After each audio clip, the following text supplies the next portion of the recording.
Now that winter has taken over much of the nation, meteorologists are shifting gears into cold and snow weather mode.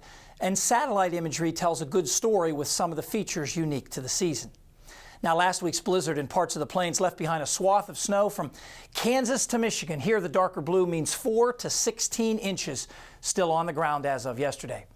Here's what the visible satellite image looked like after the storm late last week when skies had cleared. Most of the white you see here is snow cover, and note the very distinct southern edge to the snow. And once the snowpack is down, it can really refrigerate the low-level air. Let's take a look at high temperatures last Friday. We saw 40s in southeast Kansas and also much of Missouri, but you go north over the snow, and what do you see? 20s and even some teens in Nebraska and Iowa. The same idea in Illinois, 30s central and southern Illinois, but northern Illinois and Wisconsin are in the teens. And you can see the cooling effect in the morning lows as well. Here's last Friday morning, teens in Kansas and much of Missouri, also Illinois, but as soon as you move over the snowpack, we see many temperatures below zero. Now, admittedly, this is partly just the typical north-south variation in temperature, but the snowpack is good for at least 5 to 10 degrees of chill. Now, here's a high-resolution visible image from last Friday of the upper Midwest. And check out those bands of lake effect clouds streaming off of Lakes Michigan and Superior, but also off the much smaller Lake Nipigon just north of Lake Superior. Now, it's easy to tell those are clouds, but what about differentiating clouds from the snow cover? And a little farther south, what are those white streaks to the south of Lake Michigan? Are they clouds or are they snow on the ground? Well, in some cases, it's possible to tell the difference by combining visible and infrared imagery to create what are called false color images.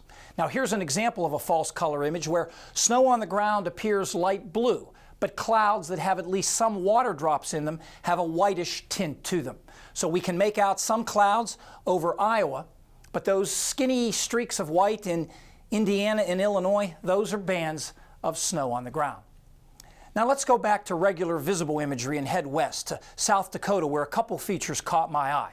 First, take a look at that dark oval-shaped area in the southwestern part of the state. That's the heavily forested Black Hills, home of Mount Rushmore. There was snow on the ground there, but it's mostly obscured by the pine trees, so the image appears darker.